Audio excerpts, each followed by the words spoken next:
Hey there, Nick Jutakis here. In this video, we're going to go over how to grep emojis using Ripgrep, as well as regular grep with a Perl regular expression.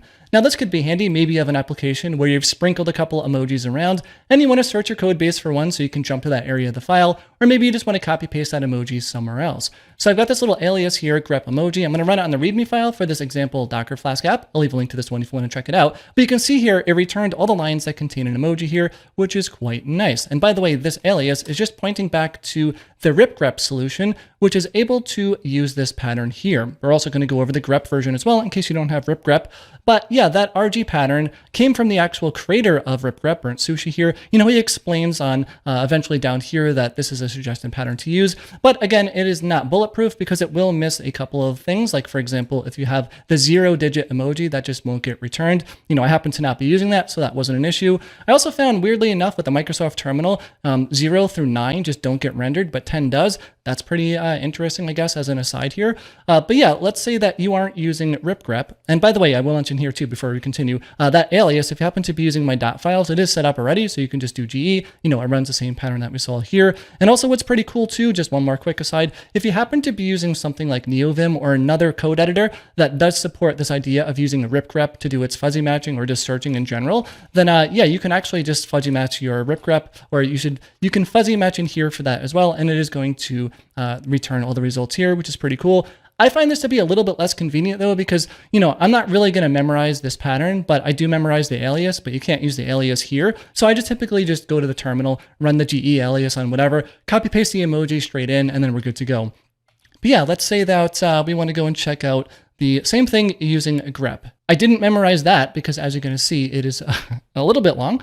So yeah, it's just that basically. Oh yeah, need to provide some input here. Sure, there you go. But yeah, this is going to return the same exact thing as we just saw before here using Ripgrep. Of course, Ripgrep is also going to include the line numbers like this by default, but whatever, you can see all the same lines were returned here, which is pretty nice.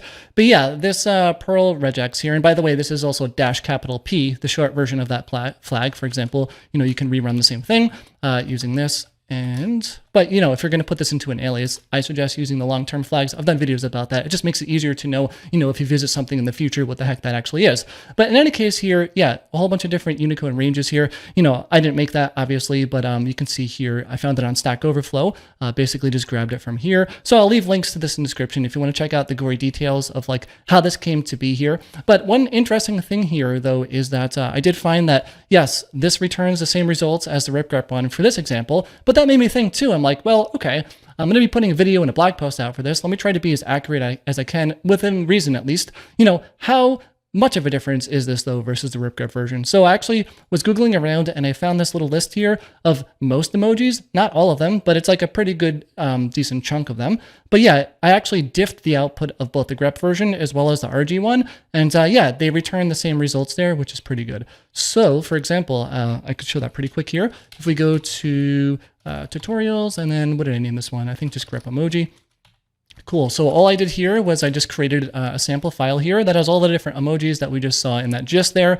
But yeah, you can run this command here, which is going to output both the Ripgrep version as well as the grep version we just went over here, diff them, and you can see here there is no output, or there is no diff. So basically the output is the same. And by the way, you know, I ran GE here on emojis and like this, but you can see this also has the line numbers in there.